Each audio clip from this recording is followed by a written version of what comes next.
Bonjour à tous et bienvenue. Aujourd'hui, on s'attaque à un chapitre essentiel de SVT, un grand classique du brevet, l'évolution de la biodiversité. L'objectif, c'est simple, vous donner toutes les clés pour que ce sujet n'ait plus aucun secret pour vous. Alors, on s'accroche, c'est parti. Regardez-moi un peu ça. Des colibris, des papillons, des pinsons. Le monde qui nous entoure est d'une richesse incroyable. C'est ça, la biodiversité. C'est non seulement la diversité de toutes les espèces, mais aussi, et c'est très important, la diversité entre les individus d'une même espèce. La grande question qu'on va se poser tout au long de cette vidéo, c'est celle-ci. D'où vient toute cette diversité et comment est-ce qu'elle évolue? Comment on peut expliquer qu'il y ait autant d'espèces différentes et en même temps autant de différences entre par exemple deux pinsons? Allez, on enfile notre blouse de détective et on part mener l'enquête. Première partie de notre enquête, le mystère de la diversité. Vous voyez, pour que l'évolution puisse se faire, il lui faut une sorte de matière première. C'est un peu comme un sculpteur. Sans son bloc d'argile, il ne peut rien créer. Eh bien pour l'évolution, cette argile, c'est la diversité. Mais d'où est-ce qu'elle sort? Le point de départ de tout, mais vraiment de tout, c'est la variation. Pensez à votre classe, il n'y a pas deux personnes identiques. C'est exactement pareil dans la nature. Pour n'importe quelle espèce, il y a des différences, des variations entre chaque individu. Sans ça, l'évolution est tout simplement impossible. Alors, comment est-ce qu'on obtient cette fameuse diversité? Le premier moteur, la source de toute nouveauté dans le vivant, c'est la mutation. Une mutation, comme c'est écrit ici, c'est une modification d'un gène.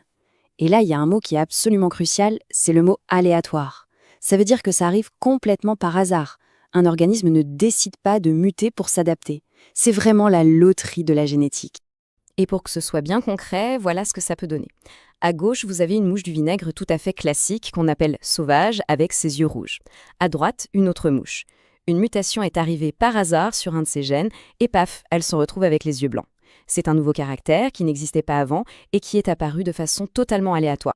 Le deuxième grand mécanisme, c'est la reproduction sexuée. Alors attention, elle n'invente rien nouveau. Elle ne crée pas de nouveaux caractères. Par contre, elle fait quelque chose de génial. Elle brasse les cartes.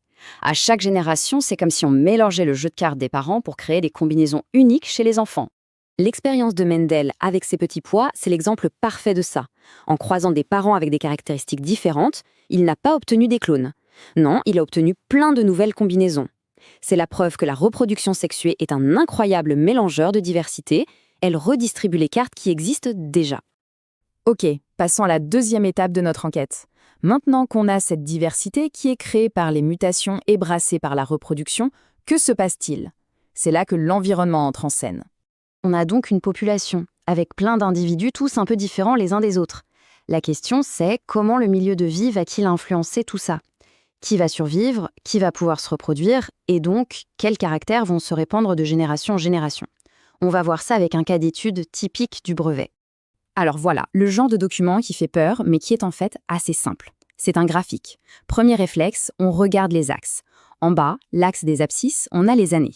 À gauche, l'axe des ordonnées, la hauteur moyenne du bec des pinsons. Et qu'est-ce qu'on voit? La courbe est stable, et puis, hop, elle grimpe en flèche pile au moment de la forte sécheresse de 1977. Intéressant. Moment méthode hyper important, écoutez bien. Face à un document comme ça, au brevet, il y a une recette magique qui marche à tous les coups. C'est la méthode en 4 étapes que vous voyez ici. 1. Je lis les axes pour savoir de quoi on parle. Ici, la hauteur du bec en fonction du temps. 2. Je décris ce que je vois. Je vois que la hauteur du bec augmente fortement en 1977. 3. Je relis ça au contexte, aux infos qu'on me donne. Ah, on me dit qu'il y a eu une sécheresse. 4. Je conclus. Je fais le lien logique entre tout ça. C'est le fameux « je vois, je sais, je conclus ». Notez-le en gros, c'est une pépite. Et concrètement, sur une copie, ça donnerait quoi? Par exemple, je vois que la taille moyenne des becs augmente pendant la sécheresse. Je sais que cette sécheresse a rendu les graines plus dures et difficiles à casser. Je conclus donc que les pinsons qui avaient, par pur hasard, un bec un peu plus gros et solide, ont pu mieux se nourrir. Ils ont donc eu plus de chances de survivre et de se reproduire, en transmettant ce caractère gros bec à leurs descendants. Voilà, c'est ça, la sélection naturelle. L'environnement trie les individus qui sont, sans le vouloir, les plus adaptés. Et ce n'est pas un cas isolé, loin de là. Un autre exemple super célèbre, la phalène du bouleau. Avant la révolution industrielle, la plupart étaient clairs, bien camouflés sur les troncs d'arbres clairs. Mais avec la pollution, les troncs ont noirci. D'un coup, les phalènes sombres, qui étaient très rares, sont devenues les mieux camouflées. Les oiseaux mangeaient les clairs et les sombres ont prospéré. C'est exactement le même principe, la sélection naturelle en action. Bon, On a maintenant toutes nos pièces du puzzle. On a la variation d'un côté et la sélection de l'autre. Il est temps de mettre tout ça ensemble pour bâtir la grande théorie qui explique l'évolution de la vie. Mais avant ça, mettons un grand carton rouge à cette image. On l'a tous vue, mais elle est complètement fausse. Elle laisse penser que l'évolution, c'est une sorte de ligne droite, une marche vers le progrès, avec l'être humain tout au bout, comme un objectif final. C'est totalement faux. L'évolution n'a pas de but, pas de direction. Celui qui a compris et mis tout ça en mots, c'est le grand, l'unique Charles Darwin. En résumé, ce qu'il a dit, c'est ça. Les individus qui, par hasard, ont des caractéristiques qui leur donnent un petit avantage dans leur environnement, auront plus de chances de survivre et de laisser des descendants. Et ces descendants leur ressembleront. C'est tout. C'est simple, mais c'est absolument génial. Voilà le bon schéma, celui qu'il faut avoir en tête.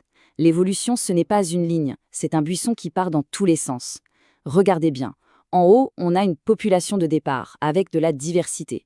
Les petites étoiles, ce sont les mutations qui apparaissent au hasard. Ensuite, l'environnement agit comme un filtre.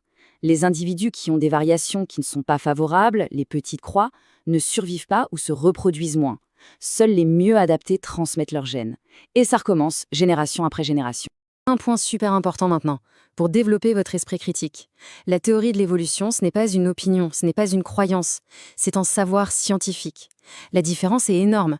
Un savoir, c'est basé sur des faits, des preuves, que n'importe qui peut vérifier. Une croyance, ça relève de l'intime, de la foi, et ça n'a pas besoin de preuves. En SVT, comme dans toutes les sciences, on travaille avec des faits. C'est très important de ne pas mélanger les deux. Allez, c'est la dernière ligne à droite. On passe en mode mission brevet. On récapitule tout ce qu'on vient de voir pour que ce soit parfaitement clair pour l'examen. Voici le résumé de toute notre enquête. Le constat de départ, la biodiversité change. Les mécanismes qui créent la diversité, les mutations au hasard et le brassage génétique. L'action de l'environnement y fait le tri, c'est la sélection naturelle, et la conséquence de tout ça sur le long terme, c'est l'évolution.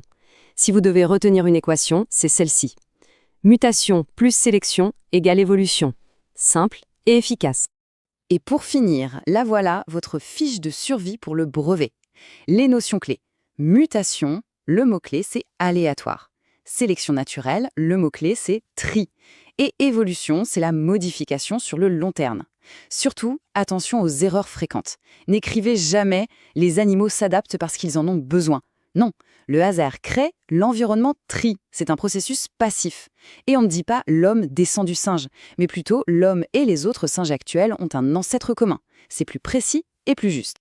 Et pour terminer, une petite question pour aller plus loin. On a beaucoup parlé de sélection naturelle, mais il ne faut pas oublier que l'homme aussi fait de la sélection. Quand on choisit les vaches qui produisent le plus de lait ou les tomates les plus grosses, on fait de la sélection artificielle. La question qu'on peut se poser, c'est aujourd'hui, avec le changement climatique, la pollution, la destruction des habitats, quelle pression de sélection, volontaire ou non, l'humanité exerce-t-elle sur toutes les autres espèces vivantes? C'est une question immense qui nous concerne tous. Voilà, merci de m'avoir suivi et bonne révision.